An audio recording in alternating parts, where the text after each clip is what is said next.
All right, let's take a look at our notes for today. Velocity of an object in feet per second at time t in seconds is given by v of t equals 2 cosine of 4t. What does the area under the curve from 0 to 5 pi over 8 tell us? Well, let's start by graphing this. Remember this number out in front? If we take the absolute value of that, that gives us our amplitude. So the amplitude of this one is 2. So that means the highest our graph is going to go is 2, lowest it's going to go is negative 2. To find our period, we take 2 pi divided by b, which in this case is 4. So our period is pi over 2. That means that it takes a time period of pi over 2 seconds to finish a complete cycle of this graph. So remember, this axis represents time, this represents velocity. So our graph can be broken up into 4 parts here, and it's one period.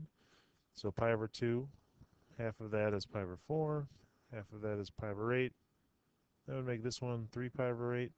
And remember, we're going to 5 pi over 8, so I'm going to go one more tick mark this way. So let's take a look at the graph. Cosine, remember, starts at a maximum, then a 0, minimum, 0, maximum. So there's one full cycle. But we're going to 5 pi over 8, so that's going to give us one more 0. So our graph looks like this. Now that we have our graph, we have to try and address this question. What does the area under the curve tell us? Well, remember, this area up here is going to be positive along with this. When it's above the x-axis, we're going to have a positive area. If the area is below the x-axis, that's going to be a negative area. So up top's positive, then that's negative. So if we're finding the area of all of this combined, you kind of see that these two should be the same area. Those are going to cancel out because this one's positive, that one's negative. We're really going to be left with this amount for our total area of this whole graph in this interval. But what is that telling us? What's going on?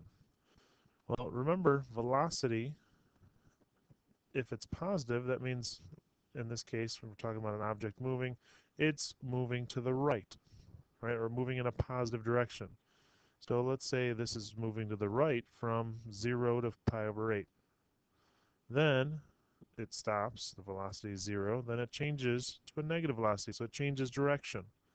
It goes in the opposite direction until 3 pi over 8. Stops and changes direction again. But what is this area? Well, it goes back to what we're told here in the beginning. It says the velocity is in feet per second. So this axis is measured in feet per second, and the time is measured in seconds.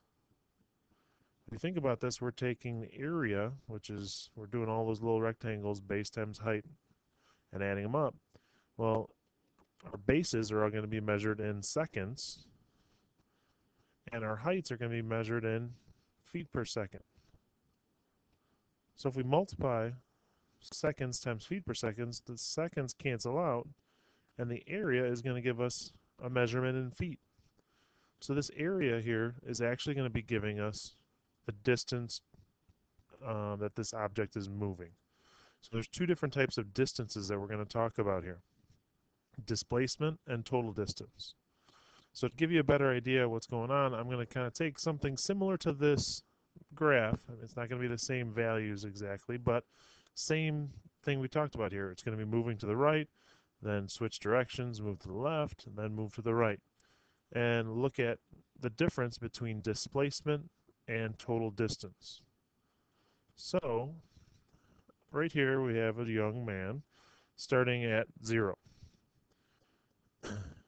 Like that graph, he's going to start off traveling to the right. Velocity is positive, so he's going to move to the right and go 5 feet. Then he's going to remember that he forgot something at his locker. He's going to go back 10 feet back to his locker. And then he's going to head to class. He's going to travel back to his class another 10 feet to the right. So again, to kind of recap here, he started at 0, went to 5, went back to -5, and back to 5 again.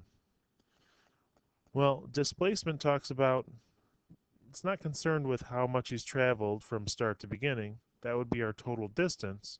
Displacement is what's his change in distance, overall change in distance from where he started and where he ended. Well, in this case, the displacement is going to be 5 feet. Started at 0, ended up at 5. Even though he went back over to -5 and back here to 5, travel out of distance, that doesn't matter. Displacement is the 5 feet, the difference between when he started and where he ended. Total distance, in this case, we're taking 5, then 10, then 10. Total distance is going to be 25 feet. So that kind of goes along with what we just had right here. Right, we had a positive area. Let's say this is the moving to the right 5 feet. Then negative area, going to the left 5 feet. And then left 10 feet. And then the positive area going to the right 10 feet. Well, if you add all those up, we're just left with this right here. So that's talking about displacement and total distance traveled. So displacement is basically the shortest distance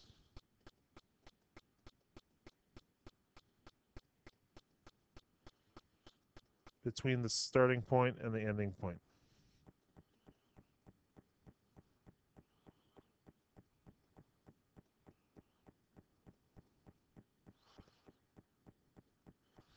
Doesn't take into account how far you've traveled in between. It's just straight distance between where you started and where you ended.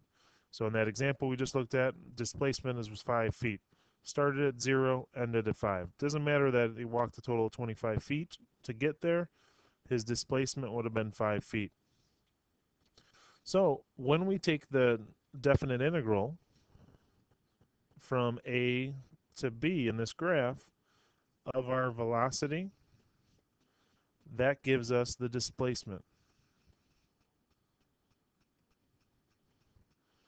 All right, so that straight up definite integral from A to B of our velocity gives us displacement. The distance between where you started and where you ended. Straight distance, shortest distance. To find the total distance traveled, we have to kind of take into account that negative area. So for this example here, we'd have to go the definite integral from A to C of the velocity. And instead of adding the area from C to D, if we subtract it, remember that's going to be negative because it's under the axis. If we subtract the definite integral from C to D of our velocity, that would make it a positive area then, plus the definite integral from D to B of the velocity. That's going to give us our total distance.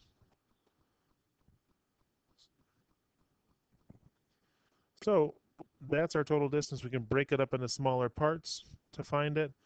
Or, easier way, if we're allowed our calculator, is we can take the definite integral from A to B of the absolute value of the velocity. Now, in some cases, AP questions, you're going to have to break it up into smaller pieces like this. But simple way, when you're allowed to, is you can do this using absolute value. Because what that's going to do is take this part that's negative, absolute value is going to make it positive. So it takes that into account and gives us our total distance